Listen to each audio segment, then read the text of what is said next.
नमस्कार। आप लोग स्वस्थ रहें, खुश रहें, समृद्ध रहें। अतिरिक्त दान देने का क्या महत्व होता है, आज मैं इस पर आप लोगों से बात करने वाली हूँ कि अतिरिक्त कार्य करने का, अतिरिक्त दान देने का। मान लीजिए कि हम लोगों को स्कूल कॉलेज सभी में ये सब सिखाया ही जाता है। चाहे हम लोग पढ़ाई के अतिरिक्त यदि दौड़ धूप कर रहे हैं, कोई दूसरा काम कर रहे हैं, तो उसका फल हम लोगों को दोगुना मिलता है। पढ़ाई का भी मिलेगा और उसका भी मिलता है। तो इसी तरह से हम लोगों के जीवन के कार्यशैली भी है। यदि हम लोग अपने कार्यशैली में अतिरिक्त कार्य करते हैं तो हम लोग को अच्छा फल मिलता है, और अतिरिक्त नहीं करने पर तो जैसा है वैसा ही मिलेगा। तो इसी के माध्यम से आज मैं आप लोगों को एक कहानी सुनाने जा रही हूँ कि कैसे हम लोगों को अतिरिक्त कार्य करने से क्या फल मिलता है। एक आदमी था माधव। 3 भाई थे।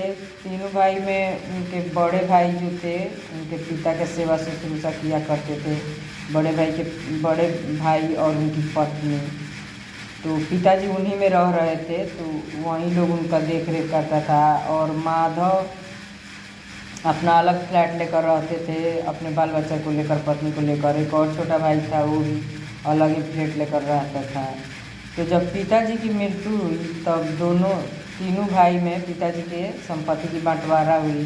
उनका एक अलमारी था जिसमें बहुत रुपया पैसा था, और सोना चांदी का जेवर भी था, जिसकी बंटवारा हुई लोग में। तो तीनों भाई बैठे, और बड़े भाई को कोई लालच नहीं थी कि मैं ज़्यादा किया हूँ, मेरे में ही पिताजी हमेशा रहे हैं तो मैं ज़्यादा लूँ, कोई बात नहीं थी। वो तीनों भाई में एकदम बराबर बंटवारा कर दिए। तो जब माधव बैग लेकर अपने घर आया तो अपने पत्नी से बोला कि मेरा मन नहीं मान रहा है कि मैं ये संपत्ति रखूं, तुम्हारी क्या राय है। तो पत्नी बोली कि तो ये बात आप वहाँ क्यों नहीं बोले। तो बोला कि मैं सोच रहा था कि तुम्हारा क्या, तुम क्या कहोगी, वहाँ क्या कह दोगी, तो इसी से मैं नहीं पूछा वहाँ, लेकिन मेरा मन नहीं मान रहा है, तो तुम बताओ कि क्या किया जाए। वो बोले कि नहीं, आप ले जाओ इस बैग को, बड़े भाई को ही दे दो, क्योंकि वहीं सब लोग पिताजी का सेवा किया है, तो उन्हीं को दे दो। तो माधव बैग लेकर बड़े भाई के यहाँ आया और बैग उनको दे दिया, जो रुपया पैसा का था और सोना चांदी का जो जेवर था उसके एक प्रॉपर्टी थी जो फंस गया था।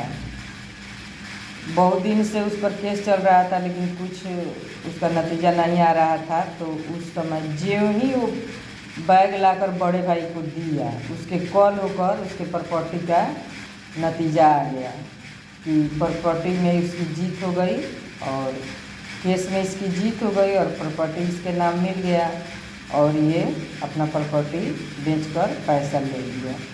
तो यही होता है अतिरिक्त कार्य करने का फल। देखिए, ये अपना ईमानदारी से रहा कि मैं पिताजी का सेवा नहीं किया हूँ, तो पिताजी के हक पर मेरा कोई अधिकार नहीं है, और बैग लौटा, और जो भी उनको मिला था संपत्ति उसको लौटा दिया।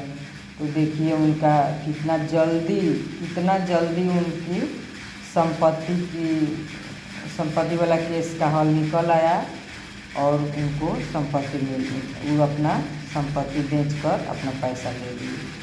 तो इसी से मैं बहुत बार ऐसा होता है। मैं आप लोगों को और भी बहुत कहानी ऐसा सुनाई, खुद मैं अपना कहानी आप लोगों को सुना दूँगी इस वीडियो के आगे, जो वीडियो बनाऊंगी उसमें। तो आप लोगों को यदि ये वीडियो अच्छा लगा हो तो आप लोग लाइक कीजिएगा, सब्सक्राइब कीजिएगा, और बेल आइकन दबाना मत भूलिएगा, और शेयर भी कीजिएगा।